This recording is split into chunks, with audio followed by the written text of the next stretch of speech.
Hey everybody, welcome to another lesson of learning Japanese. Today we're covering the grammar pattern that is the word kesshite plus a verb, an adjective, or a noun. You pick whichever one you want in the negative form to basically mean by no means verb or adjective or noun, depending on which one you pick. So this grammar pattern is basically going to be used when you want to express a strong negation of something. And in the title we translated it as by no means, but depending on the context it's used, there can be some more poignant translations such as never, not in the least, by no means, definitely not, etc. And so yeah, this is a pretty self-explanatory grammar pattern. Like I said, it can be used with basically any word, a verb, a noun, or an adjective, as long as those are conjugated into some kind of negative form, so basically the nai form or even the past negative form.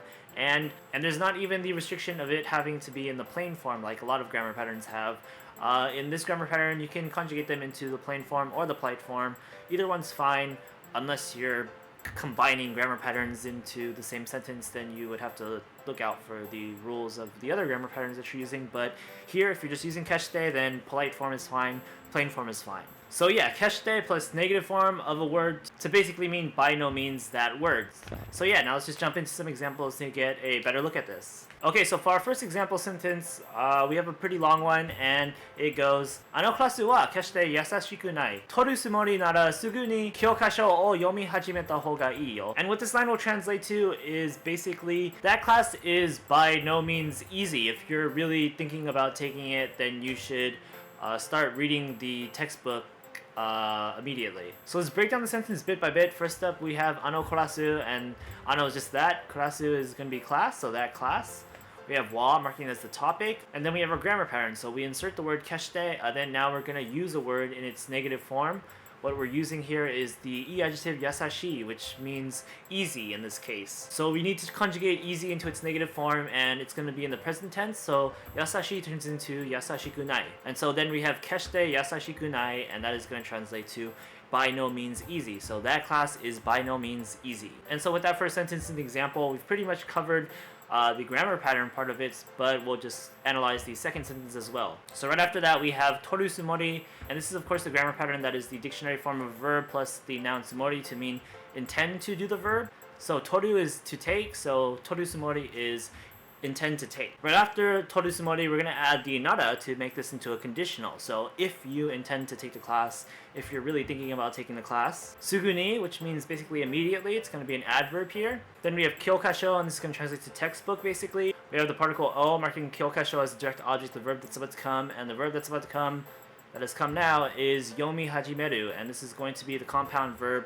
yomu plus hajimeru to mean to start reading. We're going to conjugate yomihajimeru into its ta forms. So yomihajimeta, and this is going to be used with the grammar pattern ta form of the verb plus ho plus ga-i to mean it's best to do that verb, or should do that verb, or better do that verb.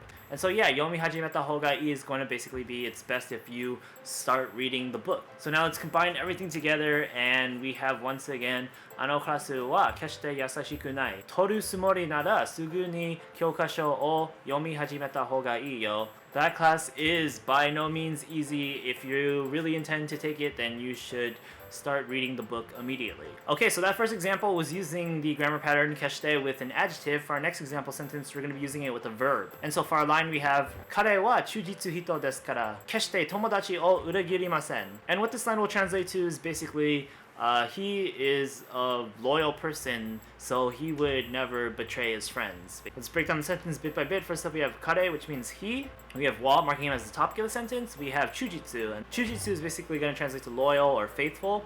We have the na, because this is a na adjective, and then it's going to be modifying hito, so person. So he is a faithful person. And then we have desukara, so the des will end the first clause, but the kara is using a conjunction to basically mean because. So because he is a faithful person. Kesshite tomodachi o uragirimasen. So kesshite, we're implementing the grammar pattern right off the bat. Right after kesshite, we have tomodachi, and this is going to be the direct object of the verb that's about to come. Tomodachi means friend. It's being marked with the direct object o. Then we have the verb uragirimasen. So uragiru means to betray, to backstab basically. but we need to conjugate it into a negative form because we're using it with this grammar pattern, kesshite.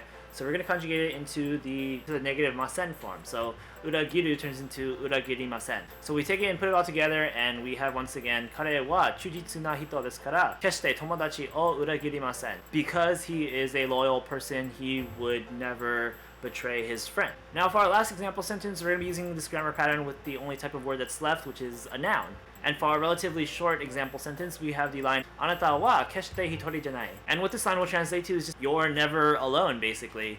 And so let's analyze the sentence. First up, we have anata, which means you. We have the particle wa marking you as the topic of the sentence. Then we're just going to implement the grammar pattern right away. So kesshite now. And the word that we're using with kesshite is going to be a noun, and it's going to be hitori. And hitori basically translates to one person, but in this case, it'll more naturally translate as alone. And so yeah, if that's the noun, then we got to turn it into its negative form. And to do that with nouns, all we have to do is add dewanai or dewa arimasen or janai or ja arimasen. We're going to go with janai this time around because we're being casual. And so that just completes the sentence already. So the whole thing, once again, anata wa kesshite hitori janai is you are never alone. And so yeah, that's how we're using the grammar pattern that is kesshite plus a word of basically any type, verb, adjective, noun, as long as it's in its negative, or not in the negative form, but some kind of negative form, then we can use it with kesshite and it will translate to something along the lines of by no means blank, and the blank is going to be that word. Once again, you can use it in the plain form or you can use it in the polite form. Either one works, and yeah, that should wrap it up.